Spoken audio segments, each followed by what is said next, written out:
오늘 묵상할 본문은 요한복음 9장 1절에서 12절까지입니다.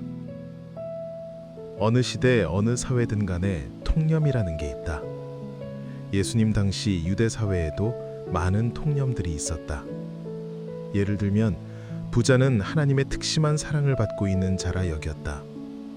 하나님은 당신이 사랑하시는 자를 부욕해 하심으로 재물의 많고 적음이 하나님의 사랑을 가늠하는 척도가 되어 있었던 것이다.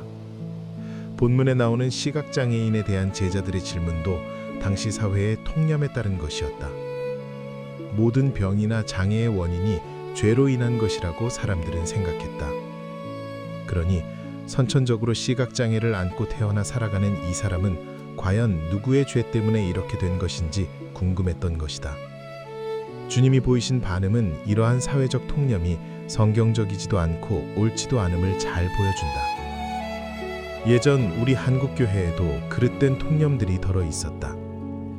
목사가 중병에 들거나 좋지 못한 일이 생기면 무슨 죄를 지었길래 저리 되었을까 하면서 뒤에서 수군대곤 했다. 나도 그런 피해를 당해본 당사자였다. 목회 초년병 시절 운전을 하다가 큰 사고를 당했다. 구사일생으로 살아났지만 몸 일부가 다치고 턱이 두 쪽이 나는 바람에 한 달 이상을 병원에 입원해서 치료를 받아야만 했다. 그때 교회를 열심으로 섬기고 기도도 열심히 하던 한 여자 집사가 이상한 소문을 퍼뜨리기 시작했다. 목사가 저렇게 크게 교통사고를 당한 것은 그가 하나님 앞에서 회개하지 않은 심각한 죄가 있기 때문이라고 말이다. 그렇지 않다면 저렇게 크게 교통사고가 날 수가 없다는 것이었다.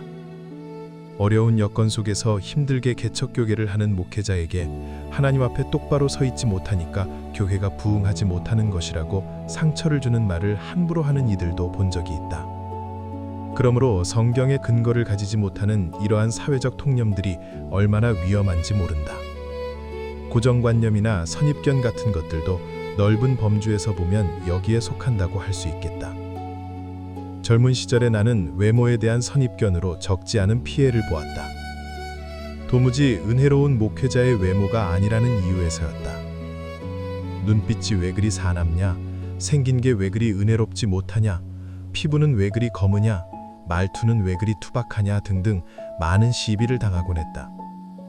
한 번은 어느 남자 집사님과 함께 전도 신방을 간 적이 있는데 처음 보는 집주인이 집사님을 보고는 목사님 그러고 나를 보고는 집사님 그러는 것이었다. 정말이지 선입견이나 고정관념 같은 것, 비성경적인 사회적 통념 같은 것은 참으로 위험하다. 지난 40여 년간의 목회 기간 동안 내가 교회의 재정에 일절 관여하지 않았던 이유도 여기에 있다. 성도들의 헌금 내역을 보게 되면 나도 사람인지라 부지 중에라도 성도들에 대한 선입견이 생길 수 있다는 판단에서였다. 그럼에도 불구하고 나 역시 고정관념이나 선입견 같은 것에서 자유롭지 못한 자임을 고백한다. 지나온 목양의 현장에서 이러한 잘못들을 많이도 범한 자이기 때문이다. 부지 중에 동역자들이나 성도들에 대해 편협된 고정관념을 가진 적도 많았고 선입견을 가진 적도 적지 않았으니 말이다. 이런 것으로 사람들을 함부로 판단하는 잘못을 범해온 이 모든 죄를 진심으로 회개한다.